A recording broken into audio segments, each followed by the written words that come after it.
Da tribuna, o senador Eduardo Girão expôs como a resposta do Brasil à eleição de Maduro na Venezuela confirma o estelionato eleitoral perpetrado por Lula. O senador lembrou que tal estratagema teve o apoio do TSE, que proibiu a divulgação dos laços de amizade de Lula com ditadores. Ele disse: a cada dia fica mais explicitado o estelionato eleitoral sofrido pelo povo brasileiro com a eleição de Lula, patrocinada de forma vergonhosa pela parcialidade do TSE, que, entre outros casos, proibiu a campanha de divulgação das relações existentes que todo mundo sabia de Lula do PT com várias ditaduras corruptas e sangrentas, como as de Nicarágua, Irã, Cuba e Venezuela. O senador lembrou que cerca de um quarto da população da Venezuela já fugiu do país. Ele apontou: com a chegada de Maduro ao poder, a ditadura se consolidou através do controle do Supremo Tribunal de lá, olha a coincidência, e da perseguição implacável aos líderes opositores do regime. Lembra daquela propaganda de anticaspa, eu sou você amanhã?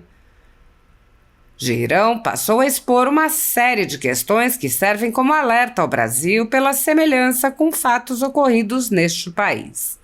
Eduardo Girão expôs: é emblemático o caso de Maria Corina Machado, eleita deputada federal em 2010 e cassada pelo Supremo em 2014, ficando inelegível por 15 anos. E qual foi o crime dela?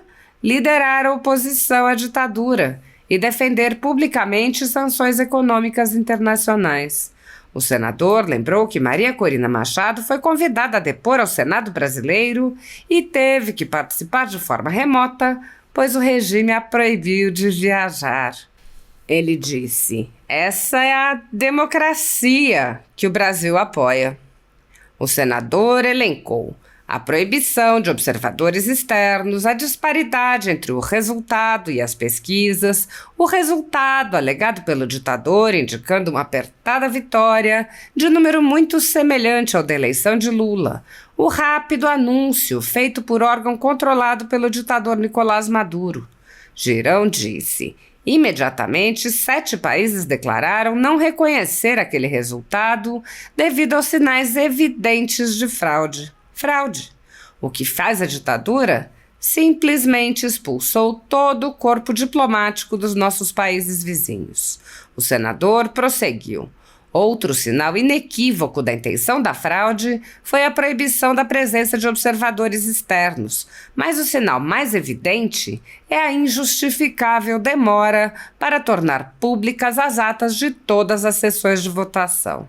Eduardo Girão se exaltou: o Brasil está passando pano para essa ditadura, claramente torcendo por ela. Inclusive o PT com nota absurda reconhecendo essa fraude.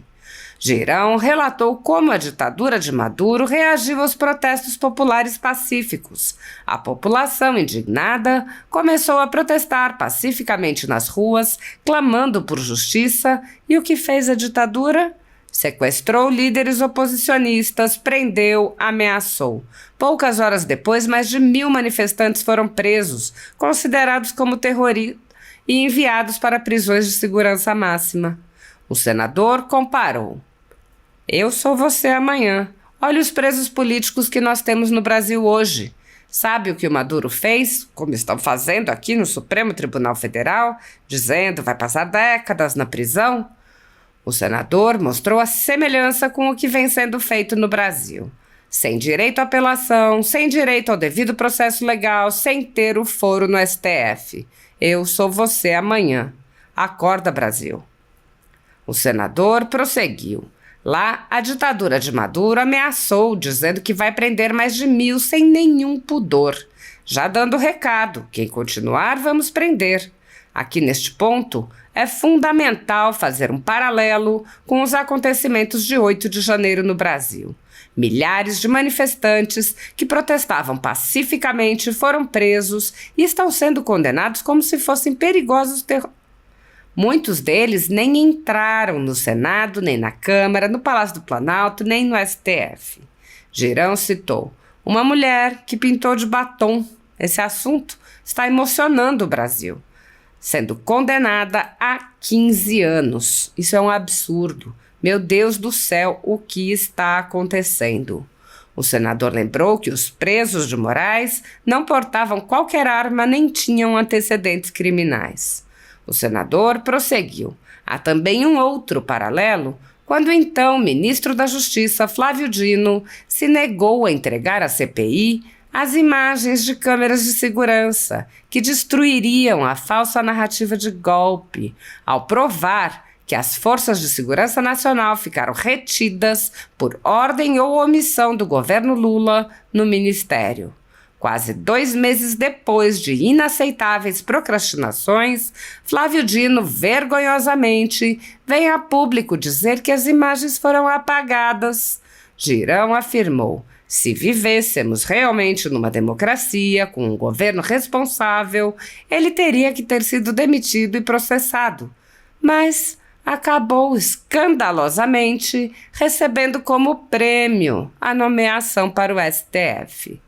O senador Eduardo Girão lembrou ainda que o Conselho Permanente da Organização dos Estados Unidos não conseguiu aprovar uma resolução exigindo a divulgação das atas. Ele disse: eram necessários 18 votos, votaram a favor 17 países. E de forma irresponsável, o Brasil se absteve. O Brasil está com a mão cheia de sangue do povo venezuelano. Girão desabafou. Isso depois de uma nota indecente do PT elogiando a democracia na Venezuela e do próprio Lula declarar que não via nada de anormal. Tá todo mundo vendo. E por isso querem calar as redes sociais. Isso fere todo esse sofrimento imposto pela ditadura aos nossos irmãos venezuelanos serviu, pelo menos, para que ficasse escancarado para os brasileiros e para o mundo a verdadeira face espúria de Lula, do PT e seus aliados ao apoiar de maneira cínica um dos ditadores mais corruptos e sangrentos da atualidade. Na conjuntura jurídica atual do Brasil, muitas pessoas estão sendo tratadas como subcidadãos e subhumanos, sendo perseguidas implacavelmente por medidas judiciais invasivas e arbitrárias, sem direito razoável ao contraditório e à ampla defesa, pelo simples motivo de terem manifestado apoio ao ex-presidente Jair Bolsonaro. Por expressarem suas opiniões, são alvo de CPIs, de inquéritos secretos conduzidos pelo ministro Alexandre de Moraes no Supremo Tribunal Federal, ou são vítimas de medidas arbitrárias, como prisões políticas, apreensão de bens, exposição indevida de dados, entre outras. O ex-presidente Jair Bolsonaro chegou a advertir em um pronunciamento para uma manifestação da subprocuradora Lindor Araújo, da Procuradoria-Geral da República, que denunciou o uso da técnica da Fishing Expedition por parte do ministro Alexandre de Moraes. A técnica é comum nos inquéritos conduzidos por Moraes contra adversários políticos, jornais independentes e cidadãos que se expressam de maneira crítica contra a conduta de ministros da Suprema Corte. Neste modus operandi, o investigador promove uma devassa em pessoas escolhidas por ele para procurar algum indício ou algum motivo para acusação, em contrariedade ao preconizado pelo direito que deveria investigar fatos. Em inquéritos conduzidos em cortes superiores, observa-se um procedimento característico. Matérias da velha imprensa atribuem um rótulo ou marca a um grupo de pessoas e isso é tido como suficiente para quebras de sigilos, interrogatórios, buscas e apreensões, prisões e confiscos. As matérias e depoimentos de pessoas suspeitas são aceitas sem questionamento e servem de base para medidas cautelares contra as pessoas marcadas, após promover uma devassa nas pessoas e empresas, no que é conhecido como Fishing Expedition, os dados são vazados para a velha imprensa, que então promove um assassinato de reputações que dá causa a novas medidas abusivas. Conforme vários senadores já notaram, os procedimentos são comumente dirigidos aos veículos de imprensa independentes em evidente tentativa de eliminar a concorrência, controlar a informação e manipular a população brasileira. Os inquéritos são mantidos abertos por tempo indeterminado para continuarem a produzir seus efeitos devastadores sobre as vidas dos investigados que não têm meios para questionar as decisões. Em um inquérito administrativo no Tribunal Superior Eleitoral, seguindo esse tipo de procedimento, o ministro Luiz Felipe Salomão ordenou o confisco da renda de diversas pessoas, sites e canais conservadores, inclusive a Folha Política. A decisão recebeu elogios dos ministros Luiz Roberto Barroso, Alexandre de Moraes e Edson Fachin. E o inquérito passa de corregedor em corregedor, muitas vezes sem que a situação dos alvos seja sequer analisada. Após o ministro Luiz Felipe Salomão, já foram relatores do inquérito os ministros Mauro Campbell Marques e Benedito Gonçalves, e o atual relator é o ministro Raul Araújo. A decisão de Salomão não discrimina os conteúdos e atinge a totalidade da renda dos sites, com o objetivo de levar ao fechamento dos veículos por impossibilidade de gerar renda. Todos os nossos rendimentos de mais de 20 meses de trabalho são retidos sem base legal. Se você apoia o trabalho da Folha Política e pode ajudar a impedir o fechamento do jornal, doe qualquer valor à empresa Raposo Fernandes através do Pix, utilizando o QR Code que está visível na tela, ou o código ajude@folhapolitica.org. Caso não utilize Pix, há a opção de transferência bancária para a conta da empresa Raposo Fernandes, disponível na descrição deste vídeo e no comentário fixado no topo. Há mais de 10 anos, a Folha Política vem mostrando os fatos da política brasileira e dando voz a pessoas que o cartel midiático quer calar. pix@ajude@folhapolitica.org. Assista. Seja bem-vindo, querido. Paz e bem, meu querido irmão, senador veneziano Vital do Rego, senador Paulo Paim, demais senhoras senadoras, senhores senadores, funcionários dessa casa, assessores, brasileiras, brasileiros que estão nos acompanhando pelo trabalho exímio da equipe da TV Senado, Rádio Senado e Agência Senado. Senhor presidente, a cada dia fica mais explicitado o estelionato eleitoral sofrido pelo povo brasileiro com a eleição de Lula, patrocinada de forma vergonhosa pela parcialidade do TSE, que, dentre outros casos, proibiu a campanha da divulgação das relações existentes que todo mundo sabia, de Lula, do PT, com várias ditaduras corruptas e sangrentas como Nicarágua, Irã, Cuba e Venezuela. O envio do vice-presidente Geraldo Alckmin na posse do novo presidente do Irã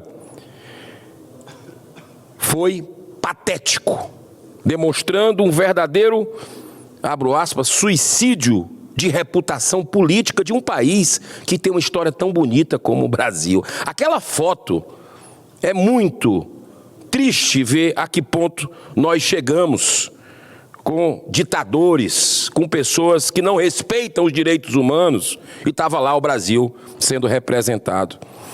Ele sentou ao lado de líderes terroristas, do Hezbollah, do Jihad Islâmico, e também do principal líder do Hamas, que horas depois seria morto num ataque lá em Teherã. O Irã, com o dinheiro do petróleo, é o grande financiador desses grupos terroristas responsáveis pelo agravamento dos conflitos do Oriente Médio. Vocês lembram que no começo desse governo aportou aqui navios do Irã, né, sendo recebido, assim como o Maduro foi. E nada é por acaso, está na cara de todo mundo. Assim como o Maduro foi recebido com honra de Estado por Lula. E a gente sabe, e o venezuelano mais do que nunca tanto sabe, que vem para o Brasil e vai para outros países fugindo, com fome, perseguição política, da ditadura daquele país. E a gente está vendo agora fraude, e eu vou chegar lá. Eu pretendo me deter hoje sobre a gravíssima situação vivida pelos nossos irmãos e irmãs venezuelanos. Desde 2002, quando num golpe de Estado de Hugo Chávez assumiu a presidência, cerca de 7 milhões já deixaram o país como refugiados, ou seja, 1/4 da população do país que tem a maior reserva de petróleo do mundo, superior à Arábia Saudita. Depois da morte de Chávez em 2013, com a chegada ao poder de Maduro, a ditadura se consolidou através do controle total do Supremo Tribunal de lá, olha a coincidência, e da perseguição implacável aos líderes opositores do regime. Lembra daquela propaganda anti-caspa? Eu sou você amanhã? Tem uma coisa desse tipo, né? É emblemático o caso exemplar de Maria Corina Machado, eleita deputada federal em 2010 e cassada pelo Supremo em 2014, ficando inelegível por 15 anos. E qual foi o crime dela? Liderar a oposição à ditadura e defender publicamente sanções econômicas internacionais à ditadura instalada. Nós chamamos a Maria Corina, quero lembrar o brasileiro, agora, recentemente, o ano passado, para ser ouvida no Senado, na Comissão de Relações Exteriores. Sabe o que aconteceu? O regime não deixou ela viajar. Ela teve que participar via remota. Essa é a democracia que o Brasil apoia. Em setembro de 2023, né, que foi nessa audiência pública, ela teve a retenção do seu passaporte. Foi impedida de sair do país. E mesmo impedida de concorrer nas últimas eleições, conseguiu unificar todas as oposições em torno do nome de Edmundo Gonzalez. Mesmo com 7 milhões de refugiados, a participação dos eleitores foi muito intensa, com a menor abstenção da história. O povo não suporta mais tanta corrupção num dos países mais ricos do mundo, mas que mantém mais da metade da população na pobreza. Em toda a campanha, era nítido o apoio da grande mídia, da população espontânea, né? A gente via isso, e maciça nos comícios da oposição. Muito diferente da frieza das ações da campanha de Maduro. Mas o primeiro grande sinal de suspeita do desvio da condução do processo eleitoral se deu com a proibição de observadores externos, vindo de vários países, inclusive parlamentares brasileiros. Todas as avaliações apontavam para uma grande vitória, com mais de 70% dos votos na oposição, para libertar a Venezuela da tragédia humanitária que vive aquele país. O Conselho Nacional Eleitoral, totalmente controlado pela ditadura de Maduro, com cerca de 80% das urnas apuradas, fez imediatamente a proclamação da vitória de Maduro. Adivinha qual o percentual? 51%. Eu sou vocês amanhã. Brasil não pode ser a Venezuela amanhã, ou já é em alguns aspectos. Imediatamente, 7 países cujas embaixadas acompanharam todo o desenrolar do processo eleitoral declararam não reconhecer aquele resultado devido aos sinais evidentes de fraude. Fraude! Fraude! Foram eles a Argentina, Chile, Uruguai, Peru, Panamá, República Dominicana e Costa Rica. E mais recentemente, sabe o quê? Comunidade Europeia, Estados Unidos. O que fez a ditadura? Simplesmente expulsou do país todo o corpo diplomático dos nossos países vizinhos. Outro sinal inequívoco da intenção da fraude foi a proibição da presença de observadores externos, vindos de vários países com expertise no assunto. Mas o sinal mais evidente é a injustificável demora para tornar pública as atas de todas as sessões de votação. O Brasil está passando pano para essa ditadura, claramente torcendo por ela, inclusive o PT com nota absurda, reconhecendo essa fraude. A população indignada começou a protestar pacificamente nas ruas, clamando por justiça. O que é que fez a ditadura? Sequestrou líderes oposicionistas, prendeu, ameaçou. Pouco horas depois, mais de 1.200 manifestantes foram presos e considerados como terroristas. e enviados para prisões de segurança máxima. Eu sou você amanhã. Olha os presos políticos que nós temos no Brasil hoje. E sabe o que o Maduro fez? Como estão fazendo aqui, Supremo Tribunal Federal. Dizendo, vai passar décadas na prisão. Sem direito à apelação, sem direito ao devido processo legal, sem ter o foro no STF. Eu sou você amanhã. Acorda, Brasil. E lá, a ditadura de Maduro ameaçou dizendo que vai prender mais de 1.000, sem nenhum pudor. Já dando recado. Quem continuar, vamos prender. Aqui nesse ponto é fundamental fazer um paralelo com os acontecimentos de 8 de janeiro no Brasil.